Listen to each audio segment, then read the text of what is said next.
दोस्तों, आप सभी ने मार्वल यूनिवर्स में वकांडा का नाम तो सुना ही होगा, पर हम सब उसे केवल फिल्मों की दुनिया समझ के असल ज़िंदगी में उसके वजूद को नकार देते हैं। लेकिन अगर मैं आपसे कहूँ कि वकांडा वाकई में है और हमारे आसपास है,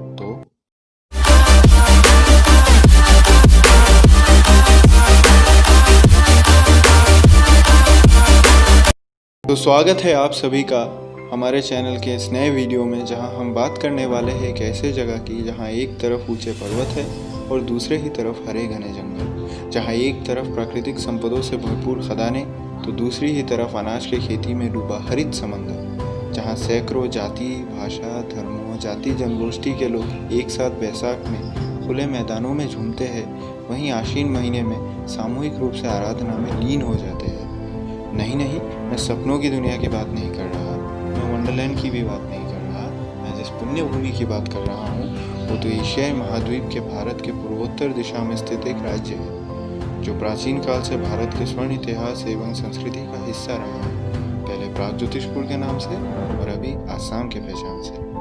अब आप सोच रहे होंगे, तो भैया वकांडा का इससे क्या संबंध? तो मामला कुछ इस प्रकार है कि वकांडा का अगर कोई रियल लाइफ वर्जन है तो वो है असम।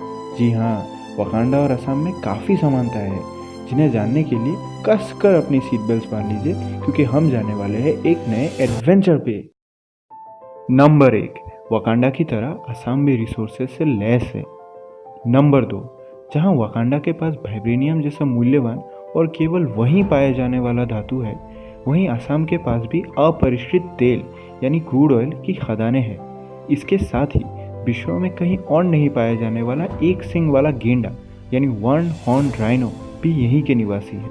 नंबर 3, जहां वकांडा के पैंथर गर्ल ने उसे महान बनाया है, वहीं असम की भूमि को उसके रुतबे के शिखर तक पहुंचाने में भी अहोम डायनेस्टी की भूमिका अतुलनीय है। नंबर 4, इसमें एक बहुत बड़ा सरप्राइज है, जिसके खुलासे के लिए आपको वीडियो के अंत तक इंतजार करना पड़ेगा, और इसके पहले एक बोनस भी है, सो बने रहिए। नंबर 5, तो जैसा कि हम सब ने मार्वल मूवीज में देखा है कि वकांडा बाकी दुनिया से आइसोलेटेड एक ऐसा देश है जो अपने वजूद का पता किसी को लगने नहीं देता, ठीक उसी तरह असम भी दुर्भाग्यवश बाकी दुनिया से आइसोलेटेड ही है, जिस वजह से यहाँ कितनी ही बड़ी घटना क्यों ना हो जाए, दुनिया को भनक तक नहीं लगती। और अब बारी है हमारे बोनस की। तो इसे नेशनल न्यूज़ चैनल वालों की दुश्मनी ही कह लीजिए, या बाकी देश के लिए पूर्वोत्तर का मायने न रखना। पेश है ऐसी टॉप 5 चीजें जो बहुत जरूरी होने पर भी उनकी खबर बाकी देश तक न पहुंची। सब कुछ खाक में मिला देने पर आमादा आग का गोला, आसमान छू लेने को बेताब दिखती आग की ऊंची ऊंची लपटें। जी हाँ, ये मंजर असम के तिनसुकिया जिले में स्थित ऑयल इंडिया लिमिटेड के बागजान ऑयल फील्ड में लगी आग की है। वही बागजान जो डिब्रू साइखोवा नेशनल पार्क एवं मागुरी मोतापुंग वेटलैंड के सामने है। 13 दिन, जी हाँ 13 दिन लगातार गैस रीसने के बाद लगी ये भीषण आग, जिसके समाधान के लिए सिंगापुर से विशेषज्ञ बुलाने की ज़रूरत पड़ गई। पर सवाल यह है कि 13 दिन तक कयामत का पूर्वाभास देने पर भी इस पर सरकार की नज़र कैसे नहीं पड़ी। उससे भी बड़ा सवाल यह है कि ऑयल ने इस क्षेत्र में काम करने का जिम्मा एक प्राइवेट कंपनी को बिना सही जांच के कैसे दे दिया। और सबसे बड़ा सवाल तो यह है कि 70 साल बाद भी भारतीय सरकार ने ऑयल में ऐसे समस्याओं से जूझने के लिए एक रैपिड टास्क फोर्स का गठन कैसे नहीं किया। इन गलतियों के कारण न सिर्फ 2 फायर फाइटर्स की मौत और 1500 से अधिक परिवार बेघर हुए, सैकड़ों घर, सपने, भविष्य की कुंजी राख में तब्दील हुई, साथ ही पर्यावरण एवं सैकड़ों दुर्लभ पशु प्राणियों को अत्यधिक हानि भी हुई। पर विडंबना देखिए कि भाईजाग ऑयल लीक, ऑस्ट्रेलियन बुशफायर एवं रशियन ऑयल स्पिल से संवेदनशील होने वाली जनता को इस गैंगेटिक रिवर डॉल्फिन की इस घटना से हुई दर्दनाक मौत से कुछ खास फर्क नहीं पड़ा, और बागजान की ये भीषण घटना भी फाइल्स में दबी रह गई। असम राज्य में पड़ोसी मुल्क बांग्लादेश से गैरकानूनी घुसपैठ का मसला काफ़ी पुराना और गंभीर है, पर देश इससे भी बेखबर है। इतना ही नहीं, ये घुसपैठिए शरण लेते हैं असम के विश्व प्रसिद्ध घने जंगलों में, जो न सिर्फ प्रोटेक्टेड एवं नो हैबिटेट जोन से, बल्कि एक सिंग वाले गेंडे और कई अन्य दुर्लभ प्रजातियों का घर भी है। न सिर्फ ये घुसपैठिए यहाँ वनों की अंधाधुंध कटाई करते हैं, साथ ही पोचिंग जैसे घिनौने काम करके उनकी तस्करी भी करते हैं।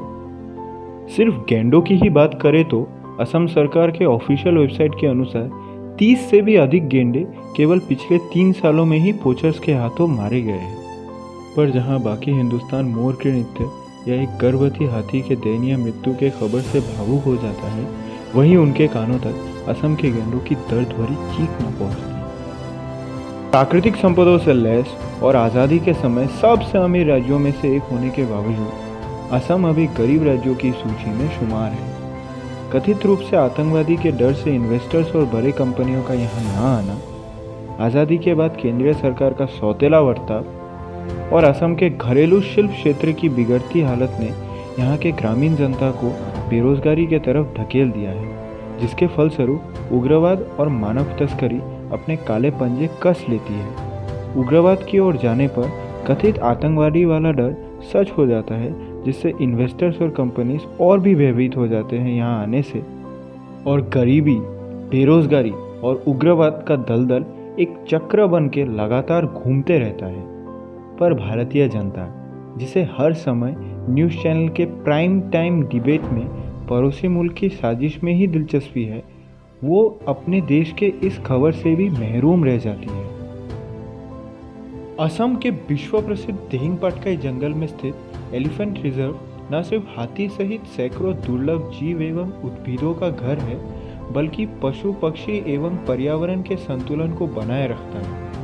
वहाँ हाल ही में सरकार ने कोल माइनिंग की अनुमति दे दी, जो वहाँ के पर्यावरण एवं जीव जंतुओं का सर्वनाश कर सकता है। इतना ही नहीं, प्रलयंकारी निपा वायरस भी ऐसे ही एक जंगल की कटाई होने के वजह से इंसानों के बीच आए चमगादड़ से फैला था।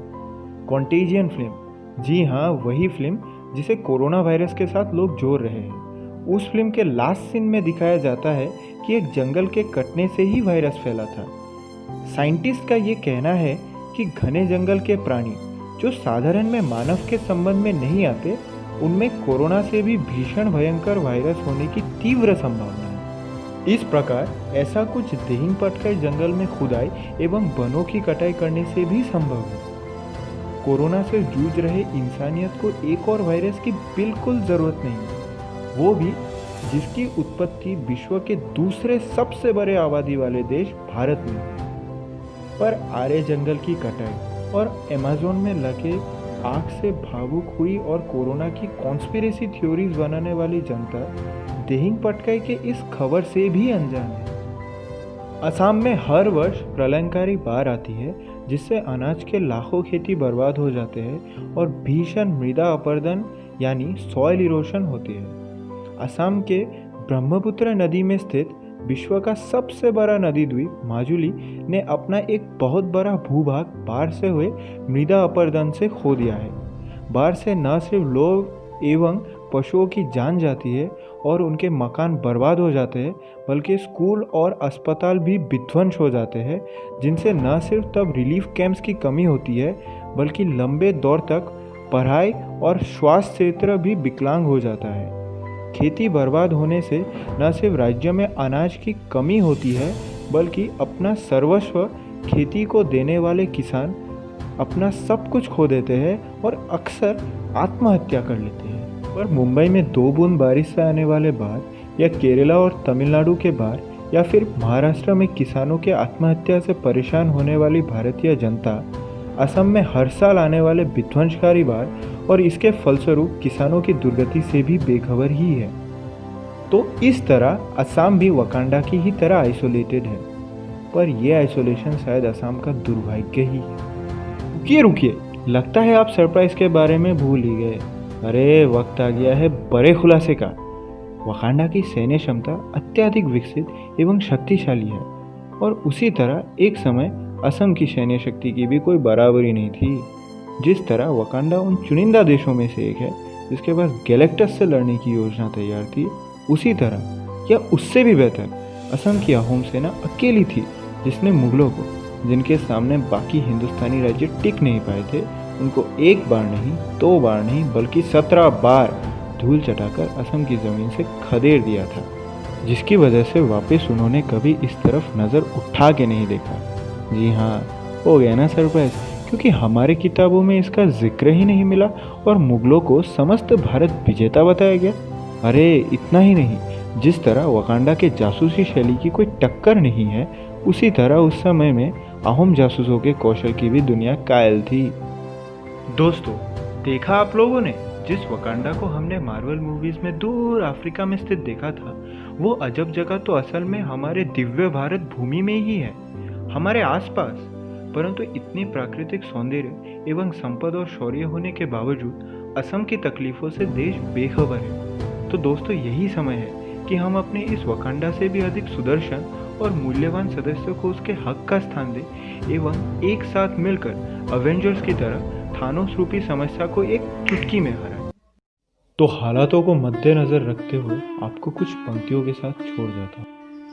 यूनान और मिस्रो रोमा सब मिट गए जहां से, अब तक मगर है बाकी नामो निशां हमारा। कुछ बात है कि हस्ती मिटती नहीं हमारी, सदियों रहा है दुश्मन दौरे जमा हमारा। सारे जहां से अच्छा हिंदुस्तान हमारा, हिंदुस्तान हमारा, हिंदुस्तान हमारा। जय हिंद, जय भारत।